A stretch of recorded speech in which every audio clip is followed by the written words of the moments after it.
রাজধানীর আদাবর থানায় বিএনপি নেতা আবুল বাশার হত্যাকাণ্ডের ঘটনায় 4 জনকে গ্রেফতার করেছে ঢাকা মহানগর গোয়েন্দা পুলিশ। গ্রেফতারকৃতরা হলেন রিপন, নীরব, মজনু মিয়া ও মোহাম্মদ মিজানুর রহমান। বৃহস্পতিবার রাতে ময়মনসিংহের ঈশ্বরগঞ্জ এলাকায় অভিযান চালিয়ে তাদের গ্রেফতার করা হয়। শুক্রবার ডিএমপি মিডিয়া সেন্টারে এক সংবাদ সম্মেলনে এ তথ্য জানান মহানগর গোয়েন্দা পুলিশের প্রধান মোহাম্মদ শফিকুল ইসলাম। তিনি জানান, পূর্ব বিরোধের জেরে নবোদয় হাউজিং এলাকায় সংঘর্ষে ধারালো অস্ত্রের আঘাতে বিএনপি নেতা আবুল বাশার নিহত হন এবং সাদ্দাম হোসেন আহত হন। সিসিটিভি ফুটেজ ও গোয়েন্দা তথ্যের ভিত্তিতে আসামিদের শনাক্ত করে গ্রেফতার করা হয়। হত্যায় ব্যবহৃত একটি সুইচ গিয়ার চাকু উদ্ধার করা হয়েছে।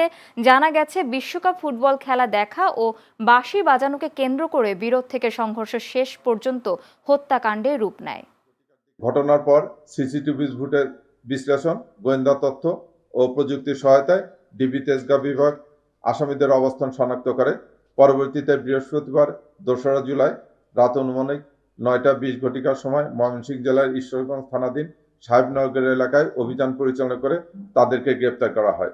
প্রাথমিক জিজ্ঞাসাবাদে জানা যায় যে সোমবার 29শে জুন রাতে বিশ্বকাপ উপলক্ষে ব্রাজিল জাপান ম্যাচ দেখা এবং বাঁশি বাজানোকে কেন্দ্র করে স্থানীয়দের মধ্যে বিরোধের সৃষ্টি হয়।